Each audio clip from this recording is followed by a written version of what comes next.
Salut à tous les amis, c'est Léo à la Suderie, bienvenue dans cette nouvelle vidéo, je suis très content de vous retrouver, j'espère que c'est le cas pour vous aussi, j'espère ne pas vous avoir fait regretter d'avoir cliqué sur ce contenu, en tout cas posez-vous tranquillement, on va reprendre et revenir aujourd'hui sur l'aventure Sportwin et plus particulièrement sur cette troisième épreuve qui a eu lieu au circuit de Pau Arnos. On va y revenir tous ensemble, j'ai décidé de réouvrir ce dossier, de le partager avec vous parce que comme vous le savez, ici sur cette chaîne YouTube on traite de pas mal de sujets et notamment le championnat auquel participe mon père qui est donc le championnat Sportwin qui se court en 6 épreuves à travers toute la France. Ce championnat a déjà eu lieu, j'ai déjà pu vous le partager sur Instagram pour tous ceux qui me suivent là-bas, n'hésitez pas à le faire si ce n'est pas encore fait, très important. Mais aujourd'hui on revient là-dessus, sur toutes ces épreuves, on fait le débrief un petit peu de tout ce qui s'est passé parce que oui, j'ai absolument tout filmé, tout est dans ce genre de disque dur, je vais pas trop tirer partout sinon je vais tout faire tomber, mais bref, tout est là-dessus et c'est pour ça qu'aujourd'hui on réouvre un petit peu ces portes du passé là, bien que c'était quand même un passé assez proche parce que la course s'est déroulée en juin. Mais alors pourquoi je ne voulais pas partager avant? Une raison à tout ça, le Tour de France en camping-car. Vous le savez peut-être, et ceux qui me découvrent vont l'apprendre. J'ai fait un Tour de France de 3 mois voilà, en camping-car avec un pote pour aller à la rencontre de toutes plein de personnes inspirantes.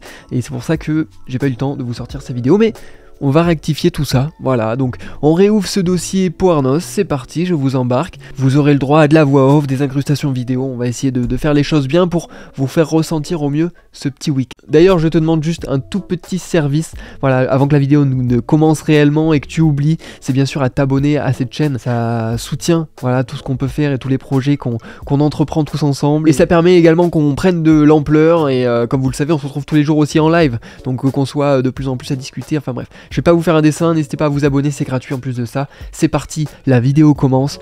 Eh bien on se retrouve le vendredi, puisque c'est par là que commence chaque week-end de course. C'est là où il y a les premières séances d'essais libres, c'est là où on retrouve aussi les contrôles techniques, administratifs. Hein.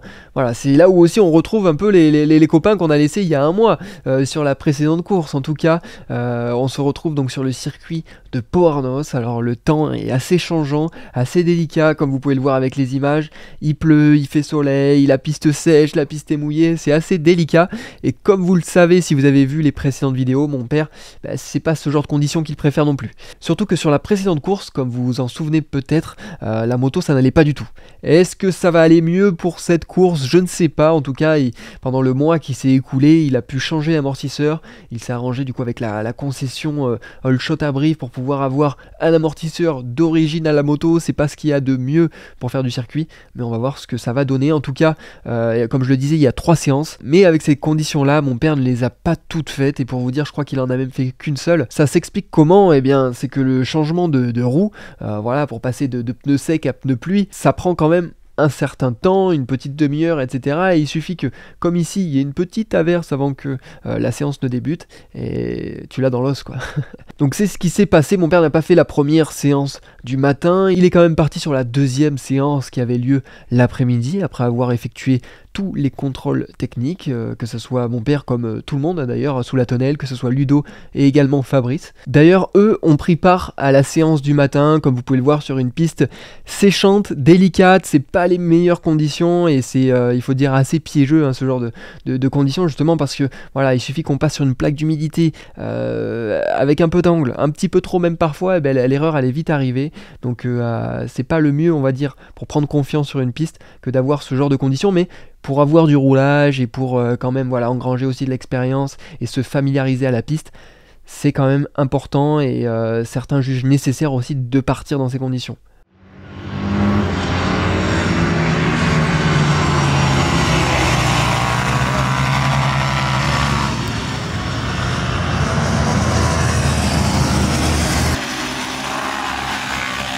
Mon père, un peu plus prudent, a fait celle de l'après-midi, on va dire, et là est survenu un problème. Alors j'ai pas les images parce qu'en ouvrant mon dossier, je me suis rendu compte que le dossier de la seconde caméra était vide, inexplicable, je ne sais pourquoi, mais je vais quand même vous expliquer ce qui s'est passé, ne vous en faites pas. En fait, il y a une sonde là qui est sur la moto, qui est branchée au radiateur. Je vais pas rentrer dans les détails parce qu'il y en a qui regardent cette vidéo qui sont pas forcément passionnés de moto et encore moins de mécanique.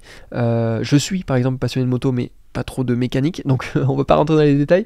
Donc il y avait une fuite, cette fuite là, Oui, oui, oui, ça l'a empêché de repartir sur la dernière séance de la journée. Donc le vendredi, très peu de roulage pour mon père. Pour tout vous dire, l'après-midi, on est parti justement à la concession à une vingtaine de kilomètres. On a eu la chance déjà qu'il y ait une concession pas trop loin, qu'elle soit en plus de ça KTM, voilà, en rapport avec bien sûr la marque de la moto. Et donc on a pu trouver cette pièce, mon père l'a remplacée dans la foulée, mais c'est vrai qu'il a loupé pas mal de roulage. Donc le week-end ne commence pas forcément très très bien, même si bon, ça aurait pu être pire, il aurait pu prendre la piste et chuter, ça aurait pu être pire aussi, enfin voilà. On relativise ici, on voit le positif. Mais est-ce que la tendance va s'inverser? C'est ce qu'on va voir là dans quelques instants. Restez jusqu'au bout de la vidéo, vous allez voir. Et les vendredis, sur les week-ends comme ça, mine de rien, c'est là où l'ambiance est la plus détendue, on va dire. Parce que y a pas d'enjeu, c'est les essais libres. Tout le monde est content aussi de se retrouver. Et puis tout le monde sait que les courses ne débutent que le lendemain soir. Et puis petite particularité ce week-end-là, c'est que les 2 courses avaient lieu le dimanche. C'est exceptionnel, c'est arrivé qu'une seule fois dans la saison. Je ne sais plus trop pourquoi, un petit souci de programme, parce qu'il y avait une catégorie en plus ou en moins, enfin peu importe, en tout cas les 2 courses étaient concentrées sur le dimanche, donc moins de stress, ça monte crescendo et on passe directement au samedi, où là les choses se corsent un peu plus, puisque le programme c'est une séance d'essai libre, jusque là ça va. Ensuite on enchaîne sur les qualifs, et normalement il y avait cette première course du week-end qui donc a lieu les samedis soirs, et là elle n'y était pas, elle s'est remplacée, vous allez voir, par un programme sympathique, on va y revenir. Mais avant ça, il faut dire que le soleil était au rendez-vous, alors il avait plu la nuit, c'est pour ça que la piste était quand même un peu délicate, le soleil chauffait bien à ce moment-là, donc la piste séchait à vue d'œil. Mais bon, vous connaissez mon père, toujours sceptique, c'est-à-dire que voilà, dès qu'il y a une petite trace d'humidité, ça le met pas en confiance, hein. Bien sûr on évite les risques au maximum, mais quoi qu'il arrive, ils se sont quand même élancés sur la piste, gentiment, parce que voilà, comme vous le savez, il n'a pas eu beaucoup de roulage la veille. Je peux vous dire que c'était quand même agréable, hein. Il faut dire qu'on est à une période de l'année à ce moment-là où on est en juin, il fait beau, il fait pas trop chaud, c'est agréable, on est sur un circuit, tout se passe bien, enfin franchement là les images parlent d'elles-mêmes, c'est top. Alors cette première séance d'essai se termine, on change les pneus, enfin on change, mon père change les pneus et l'ensemble aussi des pilotes pour la majorité, parce que ce qu'il faut savoir c'est que dans le règlement n'est autorisé que un train de pneus neufs par week-end. C'est-à-dire que tu arrives avec des pneus qui sont usés de la précédente course, enfin usés, je m'entends, hein, ils ont 2 sessions, si ce n'est, enfin guère plus, en tout cas, ils changent les pneus parce que du coup ils repartent avec de la gomme neuve, c'est autorisé dans le règlement, et autant avoir des pneus frais pour la qualif qui se déroule juste après, ainsi que les 2 courses du lendemain. Donc quelques heures après bien sûr avoir repris des forces après cette première séance du matin, là les températures étaient déjà un peu meilleures, les pneus neufs comme je disais, donc déjà ça met davantage en confiance. Quand tu arrives sur le circuit et tu sais que tu as les pneus neufs qui fait quand même assez beau, t'es mieux quoi, t'es mieux dans ta tête, et du coup ça se ressent aussi dans les chronos, et c'était le cas pour mon père qui était vraiment à l'aise sur ce circuit, malgré quand même quelques soucis qui persistaient au niveau de l'amortisseur. Il se plaignait toujours d'une moto qui pompe. Alors je ne vais pas forcément rentrer dans les détails, mais c'est vrai que plus une moto bouge, c'est comme quand tu fais du karting et que tu glisses, c'est vrai que c'est impressionnant, mais c'est pas efficace sur le chrono. En tout cas, ce genre de problème, ça arrivait au fur et à mesure de la séance. C'est-à-dire que quand il partait, ça allait, mais ensuite, ça se dégradait. Alors, c'est peut-être dû au fait que la bonbonne de l'amortisseur, là, était pas très loin de la ligne d'échappement, ce qui fait que ça chauffait peut-être l'hydraulique et que ça rendait l'amortisseur plus souple.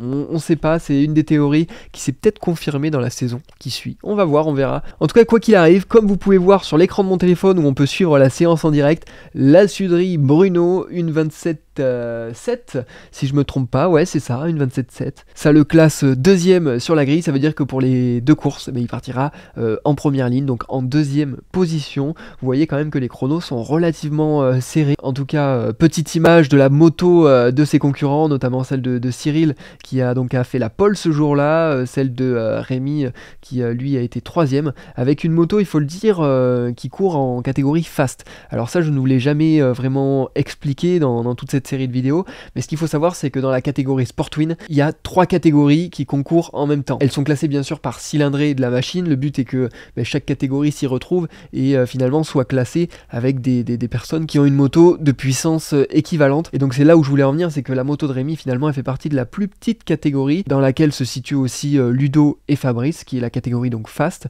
Mon père lui est en Furious, c'est la catégorie des motos les plus puissantes, on peut retrouver des Aprilia RSV 1000, Mon père, lui, c'est un roadster. Déjà, la conduite sur circuit, du coup, elle est pas forcément la même. C'est pour ça qu'il a mis des guidons bracelets, voilà, attachés à ses fourches pour avoir une géométrie de la moto déjà qui est plus convenable, pour avoir une meilleure maniabilité, etc. Donc voilà, il essaie de compenser un peu les chevaux qui lui manquent, bien que cette 890 que possède donc mon père et ainsi que quelques autres de ses concurrents ont de l'électronique, c'est-à-dire qu'il y a du traction control, il y a tout ce genre d'assistance un petit peu nécessaire à la sécurité aussi, il faut le dire, parce que il suffit qu'il y ait une glisse de l'arrière sur la réaccélération, l'électronique va comprendre que c'est pas normal et on peut éviter la chute avec de l'électronique. C'était un des critères pour que mon père recommence la moto après mon accident, c'est qu'il limite aussi les risques. Donc bien sûr ça bride aussi un peu la puissance. Mais bon, ça ne l'a pas empêché, comme vous pouvez le voir, de faire un bon tour. Est-ce que ça va se poursuivre comme ça sur la suite de week-end? On ne sait pas. En tout cas, avant ça, petite soirée pizza. À l'initiative bien sûr du Sportwin et de quelques pilotes qui toute la soirée étaient au fourneau pour tous nous régaler. Des bonnes pizzas maison. Vous voyez, l'ambiance est hyper familiale. C'est pour ça que c'est toujours un plaisir de se retrouver chaque week-end de course avec tout le monde. À ce moment-là, il n'y a pas de concurrence, il y a rien, c'est juste des potes, des amis qui discutent et qui parlent d'une passion commune finalement. Donc ça c'est vraiment chouette, et encore une belle journée qui se termine avant celle du dimanche, et on y passe de suite parce que ça y est, c'est le jour de course, c'est là où le stress monte, surtout que là la dose est double parce qu'il n'y a pas une mais deux courses ce dimanche. Alors on va voir comment ça va se passer. Ça ne commence pas de la meilleure façon, vous allez voir, puisque la piste est déclarée wet, donc piste mouillée. Ça ne va pas mettre les pilotes en confiance, encore moins mon père, voilà, je tiens à le souligner. Ce matin, la piste est déclarée wet par la direction de course, ce qui fait que vous aurez un tour de reconnaissance, 2 tours de chauffe. Et en plus de ça, la course a lieu le matin de bonne heure. Je crois que c'est les premiers à rouler. Donc c'est vrai que quand il y a d'autres catégories qui roulent avant, ça permet de visualiser un petit peu s'ils sont à l'aise, si ça roule bien. On arrive à déceler si déjà la piste est convenable et si on peut attaquer un peu, quoi. Là finalement, ça va être les premiers à s'élancer. La piste est séchante mais quand même déclarée mouillée. C'est le matin, donc la piste est froide, donc l'adhérence c'est pas optimale non plus. Donc voilà, tout ce lot d'ingrédients là, ça va pas mettre en confiance bien sûr Bruno Lassuderie. Mais aussi l'ensemble des pilotes, parce que voilà, quand on est dans une situation, il faut penser que y a tous les autres pilotes qui vivent la même chose. Ça, c'est à souligner aussi. Mais bon, il y en a qui sont un peu plus fous que d'autres, qui osent un petit peu plus que d'autres. Des fois, ça fonctionne, des fois, ça ne fonctionne pas. Il y a eu quelques chutes sur ce week-end. Bien heureusement, pas de blessés. Voilà, je tiens à le dire. 8h26, ça va être l'heure pour mon père, Ludo, Fabrice et tous les autres pilotes d'aller en prairie. Là c'est un peu délicat parce que il y a des traces séchantes, mais pas énormément, et c'est assez mouillé, quoi. Donc ça part en pneu sec. Je pense que pour la plupart ça va être pareil. On va voir ce que ça va donner.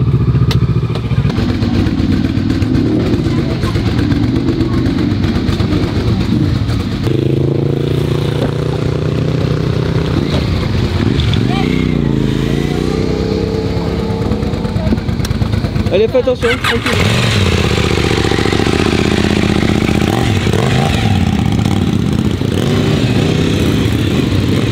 Let's go.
Donc pour revenir sur cette course, j'ai affiché ce qui est vraiment pas mal, hein, ce qu'on trouve sur internet. Alors oui, ça reste sur un tableau, esthétiquement il y a mieux, mais ça nous permet de voir un peu ce qui s'est passé. Alors comme vous le savez, donc mon père partait deuxième, au tour numéro 2, il passe 3, puis 5 au tour 3, qu'est-ce qui se passe? C'est la dégringolade. On voit ensuite qu'il arrive 8ème au tour 4, mais il se reprend. 7ème, il va conserver cette place jusqu'au tour 8. Au tour 9, il rétrograde. 9ème, et il va finir la course en 8ème position, il me semble. 6, 7, non je ne sais pas compter, en 7ème place. Donc une 7ème place donc, au général de toutes les catégories, comme j'ai pu vous expliquer. Et pour sa catégorie à lui, donc la catégorie Furious, il termine 2ème derrière Simon et son Aprilia. Voilà, ça fait plaisir, c'est le premier podium de l'année à ce moment-là, voilà, sur la 3ème épreuve. Ouais, pas trop de plaisir. Hauteur de la poêle qui rétrograde. Une chute devant moi au tout début là et ça m'a un peu coupé le... Ouais. Après j'étais vraiment sur un faux rythme, j'avais peur de partir et...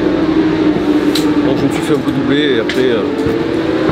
Au début tu étais un peu en difficulté, mais après t'as réussi à stabiliser parce que ça revenait bien derrière. J'ai glissade de l'arrière là, tu vois, et il y avait des parties humides en remontant à gauche là et j'étais pas en confiance. Damien Barbion donc toujours en tête. Bon, du coup P7 au scratch. Place 7 au scratch. Et deuxième de ta catégorie, donc ça aurait pu être pire. Et deuxième de ta catégorie. Ouais, côté positif. Bon, ça va peut-être sécher pour la course de cet après-midi. Ouais, j'espère. Jérémy Sigaud qui a gagné deux places. Jérémy, il est 23ème maintenant. Pour ce qui est de Fabrice, donc qui est dans la plus petite des catégories, comme j'ai pu vous le dire, mais qui concourt avec mon père tout de même, il termine quand même 6ème. Il termine 6ème, c'est beau. Ces conditions-là, il a l'air de les apprécier, ou du moins il a peut-être moins peur que les autres. Mais il termine quand même vraiment bien positionné. D'ailleurs, c'est Rémi qui gagne cette course, comme je viens de voir. Finalement, il y a pas mal de fast aux avant-postes. Donc peut-être une piste ou des conditions qui favorisaient peut-être le fait qu'on n'ait pas forcément beaucoup de puissance, je sais pas. Et pour ce qui est de Ludo, il termine donc 11ème fast. Voilà. Donc c'est vraiment pas mal. Une première course qui s'est bien passée pour l'ensemble du team, j'allais dire. La course de l'après-midi, est-ce qu'elle va être mieux, est-ce qu'elle va être différente, est-ce qu'elle va être plus difficile? C'est ce qu'on va voir. C'est pas trop, Ah bah tu verras bien. Ouais, il faut espérer que ça le fasse, Bon, ça y est, c'est l'heure de la course numéro 2. Ouais. Un peu de stress qui monte? Ouais, ça monte. Ouais. Bon, tu passes la première cette fois au départ aussi. T'as pris un bon départ tout à l'heure. Fait presque faire le all shot. Ouais, mais justement, j'ai pas forcé parce que c'était mouillé. Ah bon, mais écoute, la piste, si ça tient, ce sera bon. Qu'est-ce que t'en penses? Mais ouais, si ça tient, je peux quand même m'améliorer, c'est sûr. Ouais. Bon, après, si ça tient pas, on va regarder les cartes on va donner la chance et puis. Oui, mais il faut chercher le plaisir, quand même s'il pleut. Faut pas oublier de bouger parce que ce matin, j'étais vraiment raide. Pour les deux pilotes de tête, Bastien de Messer en 3. Ah, c'est sûr, je bougeais pas du tout. Ouais. Bon, mais tu sais ce qui est amélioré, quoi. Bon, on va suivre ça alors. Et toi, l'objectif, Ludo, c'est quoi? Battre Fabrice? ça va être trop compliqué. Prendre du plaisir comme ce matin. Ouais. Et puis on verra bien ce qui se passe. Ouais, si t'arrives à accrocher une bonne roue, c'est tant mieux. Voilà, c'est ça. Il faut vraiment que j'accroche des roues au départ parce que je fais des bons départs, mais bon, enfin les conditions sont différentes comparées à ce matin. Donc, on verra bien. Le plaisir avant tout et après on verra le reste. Ok. 14h27. Il va rester 2 tours de course. Et il va falloir gérer parce que Marco il me dit.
pareil que tout à l'heure, on va aller voir un peu comment s'est déroulée cette finale avant de connaître le résultat. On ne se spoile pas. On va voir donc que mon père quand même partait deuxième. On peut voir voilà, le départ du numéro 16 à la deuxième position dès le premier tour. Cette fois-ci, c'est une troisième place, puis une quatrième jusqu'au tour 4. Voilà, c'est-à-dire que le premier tiers de la course, il arrive quand même à rester dans le top 5 et même dans le top 4. Du 5e tour au tour 9, c'est une 5e place, c'est déjà pas mal, vraiment bien. Et il termine même sur une note meilleure, puisque 4e du scratch. 4e du scratch au tour 12. Alors on va voir ce que ça donne au niveau du chrono cette fois-ci. On n'est pas allé voir tout à l'heure. Mais c'est intéressant de voir comment ça s'est passé, comment a évolué la course. Donc on peut voir que le premier tour il était en 1,34. Alors là c'est départ arrêté. Donc c'est pour ça que après les chronos tombent et restent et se stabilisent on va dire. Donc premier tour en 1,28,4. Ok, 29 pour le troisième tour. 28,2, 28,5, 28,0. On peut voir que c'est assez régulier. 28,2, 28,7. On avait dit qu'au du 5e au 9e tour, il avait conservé sa 5e place. On voit que les chronos étaient stabilisés. Peut-être une erreur au tour 10. Ah, mais pourtant il a gagné une place. Donc c'est bizarre. Il est roulé une seconde moins vite, là, du tour 9 au tour 10. Bon. Une 27,9 ensuite au tour 11. Et il termine. Alors ça c'est quand même assez rare, mais je vois que d'autres pilotes à côté, le numéro 12 également l'a fait. Je regarde rapidement pour les autres, parce que des fois c'est des conditions qui s'améliorent et qui expliquent cela, mais finalement non, j'ai pas l'impression. Mon père qui fait son meilleur tour sur le dernier tour. Normalement en fin de course, soit t'es fatigué, ou alors si tu gères bien, t'arrives à quand même stabiliser, mais le faire sur le dernier tour c'est quand même bien. Alors si on veut chercher la petite bête, ça veut dire qu'il y avait encore un peu de marge. Mais c'est quand même pas mal, ça veut dire qu'il était sur une très bonne dynamique en fin de course. Il voulait à tout prix conserver sa 4e place. Et il réitère son podium puisqu'il remonte sur la deuxième marche, ça y est. Il y a pris goût, deuxième fois du week-end et deuxième fois donc de la saison. Est-ce qu'il y en aura d'autres par la suite? Vous le découvrirez peut-être dans les prochaines vidéos, j'en en dis pas plus.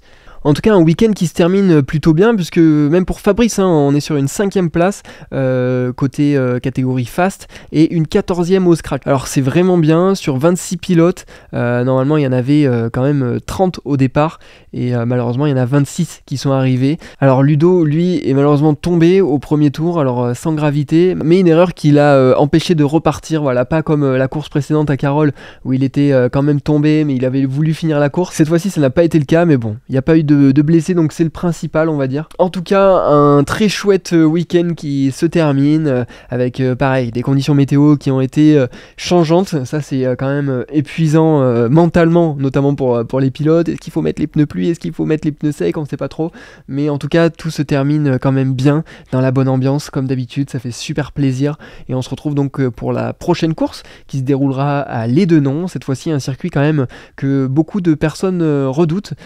Pour vous dire, dans la catégorie, en général, toutes les places sont complètes.